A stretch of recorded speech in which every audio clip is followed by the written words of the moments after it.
ಖರ್ಗೆ ಅವರಿಗೆ ಒಂದು ಕುರ್ಚಿ ಹಾಕೋದಕ್ಕೆ ಹೇಳಿದೆ. ನಾನು ಒಂದೇ ಮಾತ್ರ ನಿಲ್ಲಿಸಿ ಅಂತ ಹೇಳಿಲ್ಲ ಅಂತ ಕ್ಲಾರಿಫಿಕೇಶನ್ ಕೊಟ್ಕೊಂಡು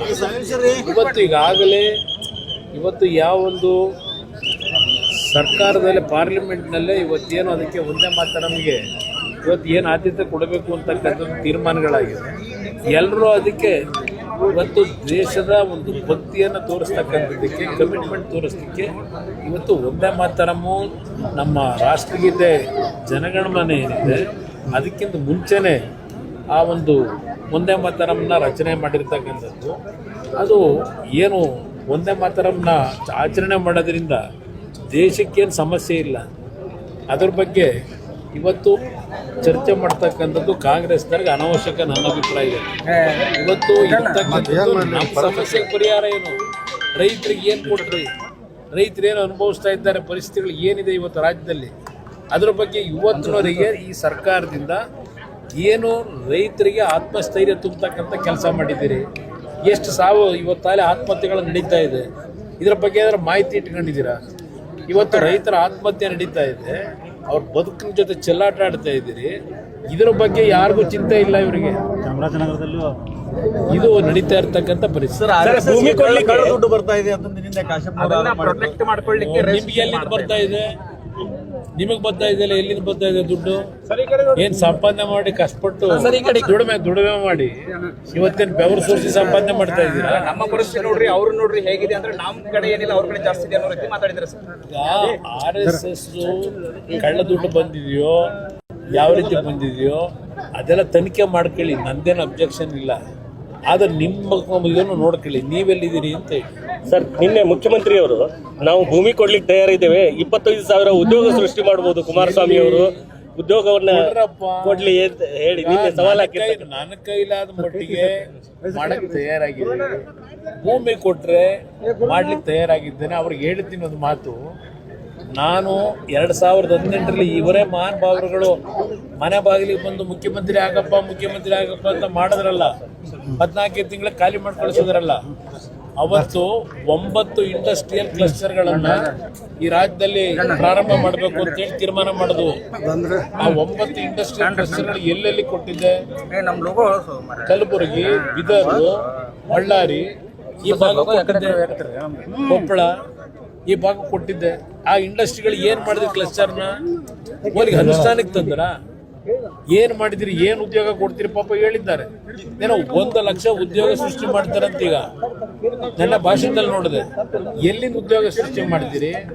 ನೀವು ಉದ್ಯೋಗ ಸೃಷ್ಟಿ ಮಾಡಿದರೆ ಇವತ್ತು ರಾಯಚೂರು, ಬಾಗಲಕೋಟೆ, ಕೊಪ್ಪಳ ಈ ಭಾಗದಿಂದ ರೈತರು ಗುಳೆ ಹೋಗೋದು, ಯುವಕರು ಗುಳೆ ಹೋಗೋದು ಬರ್ತಾ ಇದ್ದ, ಗುಳೆ ಹೋಗ್ತಕ್ಕಂಥ ಪರಿಸ್ಥಿತಿ ಬರ್ತಾ ಇದ್ದೆ. ಇವತ್ತು ನೀವು ಉದ್ಯೋಗ ಸೃಷ್ಟಿ ಮಾಡಿದ್ರೆ ಅಲ್ಟಿಮೇಟ್ಲಿ ಬಿಡದಿ ಟೌನ್ಶಿಪ್ ಹೋರಾಟ ಮುಂದೆ ಯಾವ ಅದು ನಡೀತದೆ. ಬಿಡದಿಯ ವಿಷಯದಲ್ಲಿ ರೈತರ ಹೋರಾಟ ಏನಿದೆ, ರೈತರು ಭೂಮಿ ಕೊಡ್ಲಿಕ್ಕೆ ತಯಾರಾಗಿಲ್ಲ, ಅವ್ರ ಜೊತೆನಲ್ಲಿ ನಮ್ ಧ್ವನಿ ಇದೆ. ಸರ್, ಬಿಜೆಪಿ ನಿರಾಸಕ್ತಿ ತೋರಿಸ್ತಾ ಇದೆ ಅಂತ ಸರ್ ಬಿಡದಿ ವಿಚಾರದಲ್ಲಿ ನಿಮ್ ಜೊತೆ ಕೈ ಜೋಡಿಸೋದಕ್ಕೆ?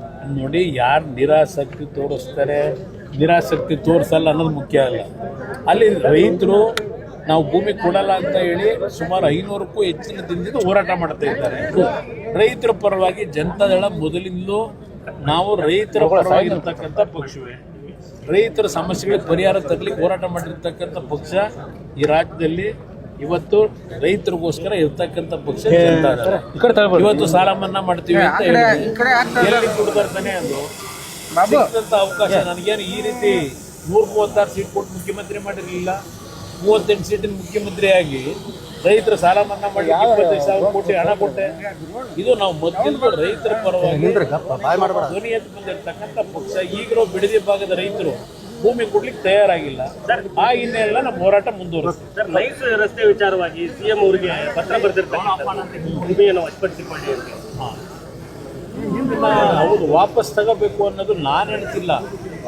ಹೈಕೋರ್ಟ್ನ ಸಿಂಗಲ್ ಬೆಂಚು, ಡಬಲ್ ಬೆಂಚ್ನಲ್ಲಿ ಇತ್ತೀಚೆಗೆ ತೀರ್ಪು ಕೊಟ್ಟಿದ್ದಾರೆ, ಹಲವಾರು ಕಾಮೆಂಟ್ಸ್ಗಳನ್ನು ಮಾಡಿದ್ದಾರೆ.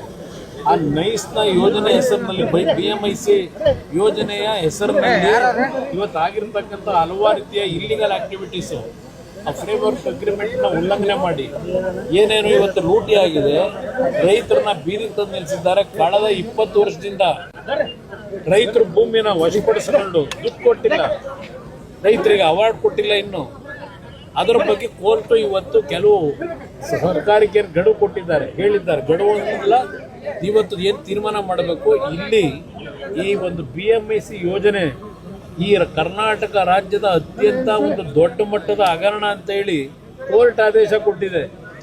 ಇವತ್ತು ನಾನೇನೋ ಒಂದು ಪತ್ರ ಬರೆದಿದ್ದೇನೆ, ಅದನ್ನು ವಶಪಡಿಸಿ ಕೋರ್ಟ್ನ ಆದೇಶದ ಹಿನ್ನೆಲೆಯಲ್ಲಿ ಆ ತೀರ್ಪನ್ನು ಇವತ್ತು ಜಾರಿಗೆ ತನ್ನಿ ಅಂತ ಏನು ಪತ್ರ ಬರೆದಿದ್ದೇನೆ. ಪತ್ರ ನೋಡಿಲ್ವಂತವ್ರು ಇನ್ನೂ ಪಾಪ. ಪತ್ರ ನೋಡಿ ಏನು ಕ್ರಮ ತಗೋಬೇಕು ಕಾನೂನು ವ್ಯಾಪ್ತಿನಲ್ಲಿ ಅಂತ ಹೇಳಿದ್ದಾರೆ. ನಾನು ಪತ್ರ ಬರೆದಿರೋದು ಮುಖ್ಯಮಂತ್ರಿಗಳಿಗೆ ಕಾನೂನಿನ ವ್ಯಾಪ್ತಿಯೊಳಗೆ, ಅಲ್ಲೇನು ಉಲ್ಲಂಘನೆಗಳೇ ಆಗಿದೆ. ಆ ಉಲ್ಲಂಘನೆ ಹಿನ್ನೆಲೆಯಲ್ಲಿ 2 ಕೋರ್ಟ್ ಆದೇಶ ಏನಿದೆ ಅದನ್ನ ಜಾರಿಗೆ ತನ್ನಿ ಅಂತಕ್ಕಂಥ ಪತ್ರ ಬರೆದಿದ್ದೇನೆ. ನೋಡೋಣ ಏನ್ ತೀರ್ಮಾನ ತಗೋದು. ಉತ್ತರ ಬಂದಿಲ್ಲ ಸರ್. ಪತ್ರ ನೋಡಿಲ್ವಂತಲ್ಲ ಅವರು, ಪತ್ರ ನೋಡಿ ತೀರ್ಮಾನ ತಗೊಳ್ಳಿ. ಪಾಪ ಕೋರ್ಟ್ ಆದೇಶ 78 ಜುಲೈ ತಿಂಗಳಲ್ಲಿ ಬಂದಿದೆ. ಈಗ ಆಗಸ್ಟ್ 15 ಎಷ್ಟನೇ ತಾರೀಕು ಇವತ್ತು?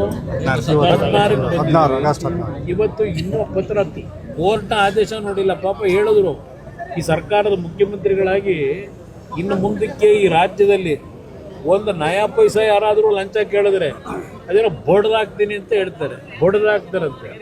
ಇಲ್ಲಿ ಲಕ್ಷಾಂತರ ಕೋಟಿ ವ್ಯವಹಾರ, ಆ BMIC ಯೋಜನೆದು ಲಕ್ಷಾಂತರ ಕೋಟಿ ಹಗರಣ ಕೋರ್ಟ್ ಆದೇಶ ಮಾಡಿದೆ. ಇವ್ರು ಭ್ರಷ್ಟಾಚಾರ ನಿಲ್ಸೋದು ಆಮೇಲೆ, ಇಲ್ಲಿ ಆಗಿದೆಯಲ್ಲ ಕೋರ್ಟ್ ಆದೇಶದ ಹಿನ್ನೆಲೆ, ಅದಕ್ಕೇನು ಆಕ್ಷನ್ ತಗೋತಾರೆ ನೋಡೋಣ.